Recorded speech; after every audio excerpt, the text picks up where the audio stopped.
인생의 어떤 막다른 길에서 또는 희망이 보이지 않는 그런 상황에서 우리는 늘 어떤 기적을 바라봅니다. 불치의 병이 낫기를 바라고 또 막막했던 사업이 잘 풀리기를 바라고 자녀의 문제들이 해결되는 정말 기적 같은 그런 기적이 우리의 삶에 일어나기를 굉장히 갈망하죠. 사실 예수님께서도 이 땅에 오셔서 인생의 사람들이 살아가는 그 삶의 모습들을 보시면서 많은 기적을 행하여 주셨어요. 병든 자를 주님께서 치료하여 주시고 또 배고파하는 그의 백성들을 오병이의 기적의 역사를 통하여 그들의 배를 채워주시고 풍랑을 만나서 정말 생사를 오가는 그런 절박한 상황에 있는 제자들을 주께서 찾아가 주셔서 풍랑을 잠잠케 하여 주시며 제자들을 건져주신 정말 우리가 상상할 수 없는, 이해할 수 없는 놀라운 기적들이 주님이 가시는 곳마다 일어났다라는 사실을 우리가 발견할 수 있죠. 그런데 예수님이 그의 생애를 마감하시면서 행하신 마지막 그의 모습은 십자가였어요. 십자가의 모습은 예수님이 행하셨던 그 공생의 사역 중에 일어났던 그 기적과는 뭔가 다른 모습을 우리에게 보여주고 있습니다.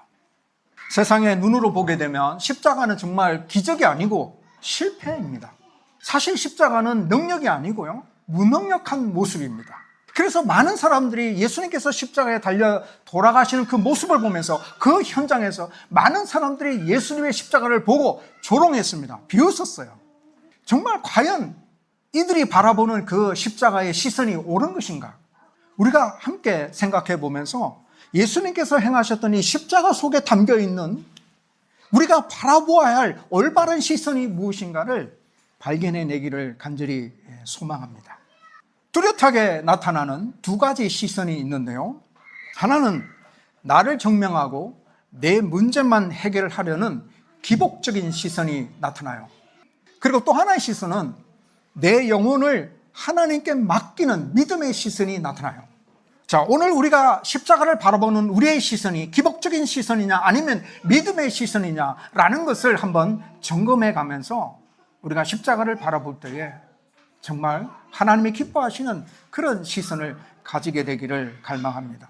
빌라도가 예수님을 십자가에 처형하기 전에 빌라도는 예수님을 신문을 했어요. 정말 이 예수님이, 예수라는 이 인물이 죄가 있는지 없는지 이렇게 신문하는 과정이 나옵니다. 그러면서 이 빌라도가 이렇게 고백을 합니다. 요한복음 18장 38절에 보면 나는 그에게서 아무 죄도 찾지 못하였느라. 죄를 찾을 수가 없었어요. 그래서 빌라도는 양심의 가책이 있기 때문에 어떻게 하든지 예수를 놓아주기를 원했어요. 그래서 유대의 어떤 그 명절에는 재수한 사람을 놓아주는 그런 전례가 있기 때문에 백성들하고 딜을 한 겁니다. 내가 너희들에게 예수를 놓아주기를 원하느냐 아니면 바라바를 놓아주기를 원하느냐라고 제안을 했을 때 사람들이 다 바라바를 놓아달라고 요청을 했어요. 바라바는 강도였습니다. 살인을 저지른 죄인이었어요. 그러니까 사람들은 예수님을 바라보는 그의 시선들이 이 바라바, 죄인인 바라바보다 더 중한 죄를 지은 죄인으로 보고 있다라는 사실이에요. 이 시선이 잘못된 겁니다. 이 시선이 잘못되었기 때문에 그들이 바라보는 십자가의 시선이 다르게 나타난 거예요. 사실은 예수님은 죄가 없으십니다. 베드로전서 2장 22절을 보면 그는 죄를 범하지 아니하시고 그 입에 거짓도 없으시며라고 언급하고 있고 요한일서 3장 5절을 보면 그가 우리 죄를 없애려고 나타나신 것을 너희가 아나니 그에게는 죄가 없느니라. 그런데 사람들이 바라보는 예수를 바라보는 그 시각은 바라바보다도 더 중한 죄인이다라고 생각을 한 겁니다. 그래서 십자가에 처형해야 된다라고 생각을 한 거예요. 그래서 이 생각이 예수님의 십자가를 바르게 이해하는 데 있어서 큰 장애물이 됩니다. 또 하나 좀 재밌는 포인트가 나타나는데 예수님께서 십자가에 처형당하실 때에 예수님의 십자가만 홀로 세워진 게 아니죠. 예수님의 십자가가 중앙에 있고 왼쪽과 오른쪽에 각각의 십자가가 있었어요. 이 왼쪽과 오른쪽에 있는 이 십자가를 짊어졌던 자들은 강도였습니다. 살인자들이었죠. 왜 이렇게 사람들이 예수님의 십자가 외에 다른 두 개의 십자가를 세웠을까요? 그냥 예수님의 십자가만 세워서 처형하면 될 텐데 왜 다른 십자가를 세웠을까? 이것은 예수가 십자가에 죽어 마땅한 죄인이라는 사실을 의도적으로 나타내기 위한 조치였다고 봅니다. 그러니까 예수님이 십자가에 처형당하는 이 모습은 옆에 있는 강도들이 처형당하는 십자가의 모습과 동일하다라고 하는 것을 나타내는 거죠. 그래서 이 두 개의 십자가를 더 세운 겁니다. 그래서 사람들은 예수님이 짊어지시는 이 십자가가 강도의 십자가로 변질시키려고 한 거예요. 그러나 놀라운 것은 하나님은 이 십자가를 변질시키려는 그 현장에서 예수님의 십자가가 죄인을 구원하는 십자가임을 온전히 드러낸 것을 볼 수 있습니다. 그래서 오늘 말씀을 통해서 이 십자가가 무엇을 의미하는지를 우리가 알아보게 될 것이고, 또 우리는 이 십자가를 어떻게 바라보아야 하는지, 또 이 십자가를 통해 우리는 무엇을 소망할 수 있는지를 알아보면서 하나님 주시는 은혜를 나누고자 합니다. 먼저 첫 번째, 우리가 제일 중요하게 생각해야 될 것은 십자가는 어떤 십자가냐, 무엇을 의미하느냐. 사람들이 바라보는 그런 시선으로 이 십자가를 바라볼 것이 아니다라는 것을 우리가 먼저 짚고 넘어갈 필요가 있어요. 그래서 예수님의 십자가는 죄인이 처형당하는 것이 아니라 죄인의 죄를 사하시기 위한 것이다라는 것이에요. 죄인의 죄를 사하시기 위하여 예수님께서 짊어지신 십자가. 그 십자가, 예수님의 십자가의 의미는 죄인이 처형당한 십자가가 아니라 죄인의 죄를 사하여 주기 위하여 예수님이 감당하신 십자가다라는 뜻이에요. 34절에 보면 예수님께서 십자가에 못 박히시고 난 이후에 이렇게 말씀하시잖아요. 아버지요, 저들을 사하여 주옵소서. 자기들이 하는 것을 알지 못함이니이다. 예수님께서 십자가에 달려 고통 가운데 계시면서 오히려 십자가에 처형하고 있는 이 자들을 향하여 용서해달라고 기도하고 있죠. 자신을 십자가에 못 박는 자들을 위하여 하나님께 저들의 죄를 사하여 달라고 기도하고 있어요. 저들이 누구예요? 군병들이죠. 예수님을 십자가에 못 박는, 실제적으로 못 박는 군병들이고, 로마 군병들이고, 또 예수님을 십자가에 처형하기를 원했던 모든 사람들을 말하고 있죠. 그들이 영광의 주를 십자가에 못 박았고 그들이 생명의 주를 죽였어요. 그러나 십자가상에서 예수님은 그들의 죄에도 불구하고 회개와 죄사함의 자리로 초청하고 있는 거예요. 따라서 이 십자가는 죄인의 죄를 용서하는 곳이에요. 베드로전서 2장 24절에 친히 나무에 달려 그 몸으로 우리 죄를 담당하셨으니, 예수님의 십자가는 우리의 죄를 담당하신 곳이고, 갈라디아서 3장 13절에는 그리스도께서 우리를 위하여 저주를 받은 바 되사 율법의 저주에서 우리를 속량하셨으니, 그러니까 예수님의 십자가는 우리의 저주를 받으시고 우리의 저주에서 속량하신 곳이다 라고 표현하고 있어요. 그러니까 예수님의 십자가는 우리의 죄를 해결해 주신 곳이다, 해결해 주신 사건이다라는 것을 의미하고 있어요. 사실 이와 같은 예수님께서 이 땅에 오셔서 십자가를 지시고 우리의 죄를 사하여 주시기 위하여 감당하신 이 십자가의 모형이 구약에 이미 나와요.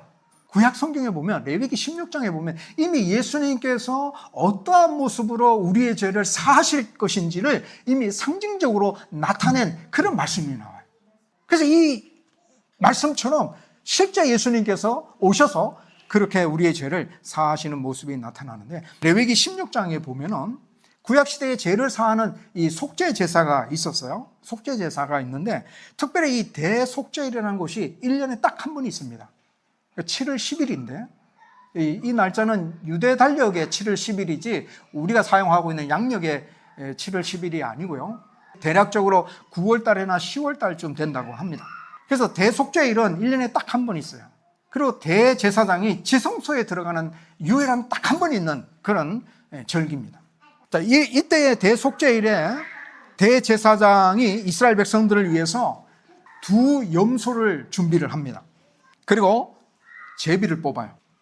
염소 둘이 있는데 제비를 뽑아서 하나는 여호와를 위하여 속죄 제물로 드리고 하나는 아사셀을 위해서 구별하여 놓습니다. 이 아사셀을 위한 이 염소는 아론이 염소 머리에 손을 얹고 온 이스라엘 백성들의 죄를 위하여 기도합니다. 그래서 이스라엘 백성들의 모든 죄가 이 염소에게 다 전가되도록, 그렇게 기도를 하고 난 다음에 이 염소를 어디로 보내냐면 광야로 보냅니다. 그래서 광야로 보내면 이 염소는 광야에서 죽어요. 그러니까 이스라엘 백성들의 모든 죄를 짊어지고 이 염소가 광야로 가서 사망하는 그런 모습이죠. 이 아사셀이라는 말은 내어놓는다는 이런 뜻이에요. 그러니까 아사셀을 위한 염소가 바로 세상 죄를 짊어지고 가는 예수님을 상징하고 있는 거예요. 그래서 세례 요한이 예수님을 보았을 때 보라, 세상 죄를 지고 가는 하나님의 어린 양이로다, 이렇게 표현을 했어요. 예수님이 아사셀 염소처럼 우리의 모든 죄를 짊어지신 것이에요. 아사셀이 광야로 나갔듯이 예수님도 성문 밖 골고다에서 고난을 당하셨어요. 그래서 히브리서 13장에 이런 표현이 나와요. 13장 12절에 보면 그러므로 예수도 자기 피로서 백성을 거룩하게 하려고 성문 밖에서 고난을 받으셨느니라. 따라서 예수님의 십자가는 죄인이 처형당한 십자가가 아니라 죄인을 죄에서 구원하시고자 속죄 제물로 예수님 자신이 드려진 사건이다라는 거예요. 그런데 오늘 예수님을 십자가에 처형하는 이 무리들은 예수님의 십자가를 잘 이해하지 못하고 있습니다. 여기 보면 백성들은 구경하고 있고요. 그 다음에 관리들은 비웃고 있고요. 군인들은 희롱하고 있고요. 십자가에 달린 한편 강도는 비방하고 있어요. 이들이 이렇게 예수님의 십자가를 바라보면서 이렇게 행동한 이유는 뭐냐면 그들이 예수님의 십자가를 바르게 이해하지 못했기 때문에. 자, 그들이 예수님의 십자가를 어떻게 이해하고 있는지 보세요. 그들은 한결같이 예수님의 십자가를 자신을 구원하지도 못하는 무능력한 것이다라고 생각을 합니다. 자, 35절에 보면 백성들은 서서 구경하는데 관리들은 비웃으며 이르되 저가 남을 구원하였으니 만일 하나님이 택하신 자 그리스도이면 자신도 구원할지어다. 35절에 보면 자신도 구원하라. 37절에 보면 내가 너를 구원하라. 내가 만일 유대인의 왕이면 내가 너를 구원하라. 39절에 보면 내가 그리스도가 아니냐? 너와 우리를 구원하라. 자, 여기 사용된 이 구원이라는 단어의 뜻은 뭐냐면 십자가에서 내려오라는 뜻이에요. 십자가에서 내려오는 것을 말해요. 너가 유대인의 왕이고 너가 그리스도이면 너가 하나님의 아들이면 십자가에서 내려와야지. 왜 그게 달려있냐 이거예요. 지금 이 사람들이 십자가를 바라보는 모습은 뭐냐면 자신도 구원하지 못하는 무능력한 십자가다라고 표현을 하고 있는 거예요. 십자가의 처형을 당하지 아니하고 지금 자신을 십자가에서 처형하려는 이 무리들을 징별하고 자기 자신을 구원해 보라는 것이죠. 그러니까 이들은 예수님의 십자가를 바라보는 시선이 자기 자신을 구원하는 것에 초점이 맞춰져 있다는 거예요. 만약 당신이 하나님의 아들이시고 그리스도이시고 유대인의 왕이면 당장 십자가에서 내려와서 자신을 구원하는 기적을 행할 것이다라고 이들은 생각하고 있는 거예요. 자, 이것이 바로 십자가를 바라보고 있는 기복적인 시선이에요. 오늘날에도 여전히 예수님의 십자가를 아마 이렇게 바라보는 사람들이 있지 않을까요? 예수님의 십자가를 바라볼 때에 기적이 일어나기를 바라고 예수님의 십자가를 믿으면 만사가 형통되기를 바라는, 예수님의 행하신 구원의 사역을 보지 못하고 현실의 어려운 문제만 해결해 주기를 바라는 그런 기복적인 시선으로 십자가를 바라보고 있지 않는가요? 전도하다 보면 이런 사람들이 많아요. 하나님이 살아계시다면 살아계신 하나님을 보여줘. 그러면 믿을게. 또 내 삶 가운데 기적이 일어나면 내가 예수를 믿을게. 이렇게 말하는 사람들이 많습니다. 이런 모습들이 기복적인 시선이에요. 이 부분에 대해서 이런 생각이 틀렸다라는 것을 예수님께서 우리에게 알려주시는데 부자와 나사로의 비유 속에서 나타나요. 부자가 지옥에 가서 불꽃 가운데서 괴로워하잖아요. 그래서 아브라함에게 간청합니다. 나사로를 보내서 그 손가락 끝에 물을 찍어서 내 혀를 서늘하게 해달라고 간청을 하죠. 또한 형제 5이 있는데 나사로를 보내서 이 지옥의 고통에 대해서 말해가지고 내 형제 5이 여기에 오지 않을 수 있도록 그렇게 해달라고 간청을 합니다. 이때 예수님이 이렇게 대답하잖아요. 누가복음 16장 31절에 보면 모세와 선지자들에게 듣지 아니하면 비록 죽은 자 가운데서 살아나는 자가 있을지라도 고난을 받지 아니하리라. 자, 죽은 자가 말해도 그들은 듣지 않아. 이렇게 말씀하고 있는 거예요. 모세와 선지자들에게 충분히 지옥에 대해서 들었다라고 이야기하고 있어요. 그들이 지옥에 대해서 못 들어서 지옥에 오는 것이 아니라 그들이 죽은 자가 살아나는 기적을 경험하지 못해서 지옥에 오는 것이 아니라 하나님의 말씀을 듣고 믿지 못해서 지옥에 오는 것이라고 이렇게 말씀하고 있는 거예요.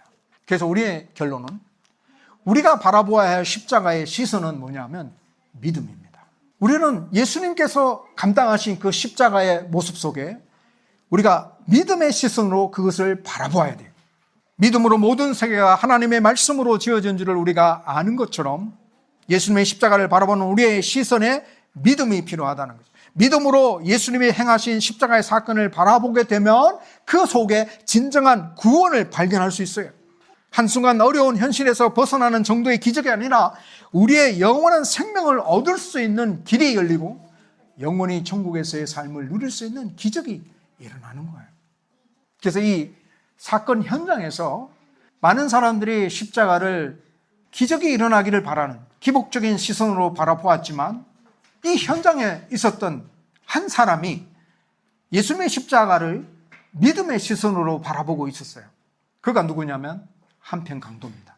한평 강도는 예수님의 십자가를 믿음의 시선으로 바라보았기 때문에 그가 한평생 강도짓을 하고 흉악한 죄인으로 살아와서 이렇게 이제 십자가에 처형당하는 이 정도까지 상황에 있었음에도 불구하고 이 한평 강도는 천국 가게 됩니다. 예수님이 그렇게 허락해 주셨잖아요. 43절에 보면 오늘 내가 나와 함께 낙원에 있으리라. 자, 과연 이 한편의 강도가 가졌던 이 믿음의 시선이 무엇일까요? 그로 하여금 천국에 들어갈 수 있도록 하신 하나님의 은혜가 어디에서 출발했을까요?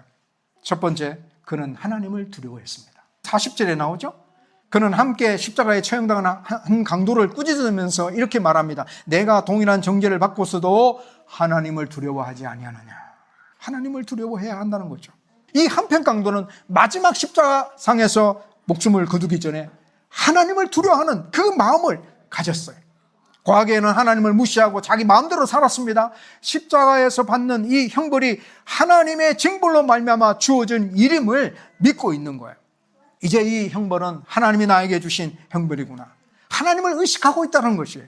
이것이 살아계신 하나님을 믿는 믿음에서 나오는 경외심입니다. 하나님을 두려워하는 마음이에요. 이 한평 강도는 지금 이 십자가상에서 형벌을 받아서 죽음 앞에 서 있어요. 그러나 그가 진짜 무서워하는 것은 뭐냐면 죽음이 아니고 십자가 형벌도 아니고 그가 지금 두려워하고 있는 것은 하나님을 두려워하고 있는 거예요. 왜 이 사람이 두려워하고 있을까요? 마태복음 10장 28절을 보면 몸은 죽여도 영혼은 능히 죽이지 못하는 자들을 두려워하지 말고 오직 몸과 영혼을 능히 지옥에 멸하실 수 있는 이를 두려워하라. 우리의 몸과 영혼을 영원히 지옥에 멸하실 수 있는 하나님이시기 때문에 가장 두려움의 대상이 되는 겁니다. 사실 우리가 살아가면서 많은 것들을 두려워하죠. 어떤 경우에는 질병 때문에 우리가 두려워하기도 하고 어떤 경우에는 실직 때문에 두려워하기도 하고 어떤 경우에는 또 고립 때문에 두려워하기도 합니다. 그러나 이러한 것들보다 가장 먼저 두려워해야 할 대상은 하나님.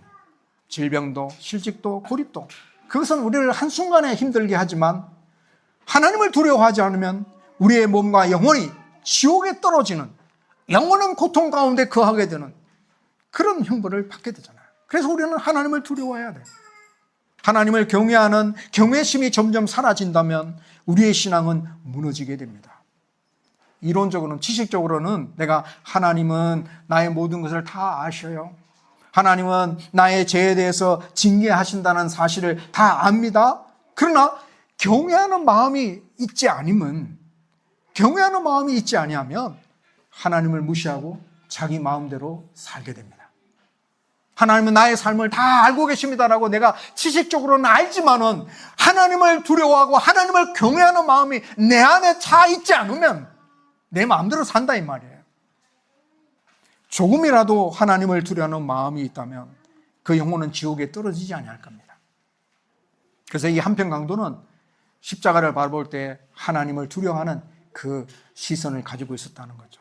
두 번째는 이 한평 강도가 가진 믿음의 시선은 뭐냐면 자기 자신이 죄인임을 인정합니다. 41절에 보면 우리는 우리가 행한 일에 상당한 보응을 받는 것이니 이에 당연하거니와 이 사람이 행한 것은 옳지 않은 것이 없느니라. 자신이 당하는 십자가의 형벌은 당연한 것이다라고 말합니다. 왜냐하면 내가 죄를 지었으니까요. 그러니까 내가 죄인임을 인정하고 있는 거예요. 이 강도는 원망하지 않습니다. 자기를 체포한 사람도 자신을 십자가에 못 박은 군인들도 자신을 나쁜 길로 인도했던 어떤 사람들에 대한 것도 원망하지 않아요. 마지막 십자가 형벌을 받으면서 마지막 죽음 앞에서 얼마든지 세상을 향해 욕할 수도 있지 않겠습니까? 나만 죄인이냐고. 다른 사람들도 다 죄인이라고. 그렇게 말을 할 수 있지 않겠습니까? 한편 강도처럼 예수님의 십자가에 달려 죽으시는 모습을 보면서 당신이 그리스도면 내려오라고 그렇게 비방할 수 있지도 않겠습니까? 그러나 이 한편 강도는 자기 자신이 죄인임을 철저하게 깨달았기 때문에 자기가 이 십자가에 처형당하는 것은 당연한 일이다라고 인정하고 있습니다. 이것이 회개입니다.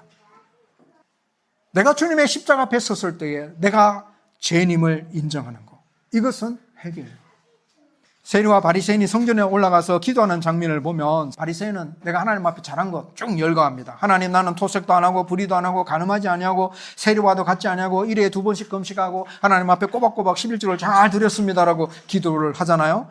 근데 세리는 어떻게 기도합니까? 가슴을 치며 하나님의 불쌍히 여겨 주옵소서. 나는 죄인입니다. 이 기도의 내용을 보면 바리새인이 참 잘 살았어요. 올바르게 살았습니다. 그러나 예수님은 누가 의롭다 하심을 받았다고 말씀합니까? 세리예요. 왜요? 자신이 하나님 앞에 죄인임을 인정했기 때문에. 그러니까 자기 자신이 하나님 앞에 나아가서 의인으로 인정받는 것은 자신의 의가 아니라 하나님의 은혜로만 하나님 앞에서 의롭다 인정함을 받을 수 있기 때문에 자기가 하나님 앞에 죄인임을 고백하는 자가 하나님 앞에 의로운 자가 될 수 있는 거예요. 지금 한편 강도도 세리처럼 예수님의 십자가 앞에서 자신을 죄를 인정하고 있는 거예요. 우리가 예수님의 십자가를 바라볼 때마다 내 자신이 죄인임을 인정할 필요가 있어요. 내가 죄인인데, 내가 예수님이 당하신 저 십자가에 달릴 죄인인데 예수님이 나 대신 십자가를 지셨다라는 사실을 믿는 이 믿음이 필요합니다. 마지막 세 번째, 이 한편 강도가 가진 이 믿음의 시선은 예수님의 십자가의 능력을 믿었어요. 십자가의 능력을 믿기에 이렇게 간청합니다. 42절에 보면 예수여 당신의 나라에 임하실 때에 나를 기억하소서. 한편 강도는 하나님 나라를 소망합니다. 그리고 그 하나님 나라에 가고자 예수님을 붙들고 있어요. 나는 죄인이요 마땅히 지옥 가야 할 인간이지만 나를 기억해달라고 오직 예수님의 십자가를 붙들고 있습니다. 고린도전서 1장 18절에는 십자가의 도가 멸망하는 자들에게는 미련한 것이요 구원을 받는 우리에게는 하나님의 능력이라 했습니다. 예수님의 십자가는 하나님의 능력입니다. 그 능력이 무한하기 때문에 우리가 어떠한 죄인이어도 상관이 없어요. 지금 우리가 죽어도 구원받습니다.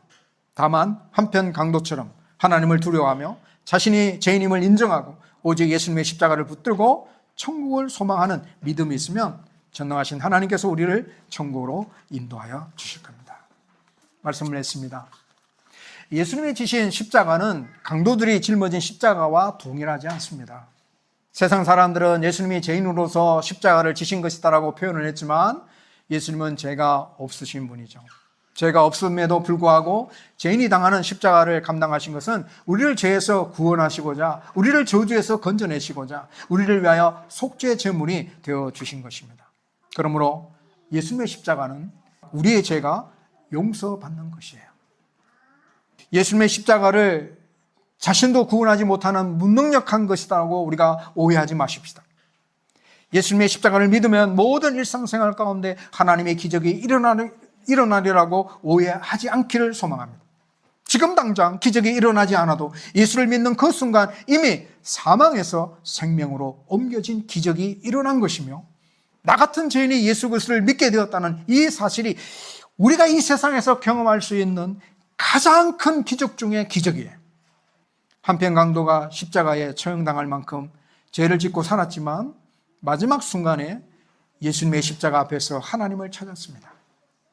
하나님을 경외하는 마음으로 하나님을 두려워했어요. 그리고 자신이 죄인임을 인정하며 회개의 자리로 나아갔습니다. 그리고 하늘나라 소망하며 예수님을 붙잡았어요.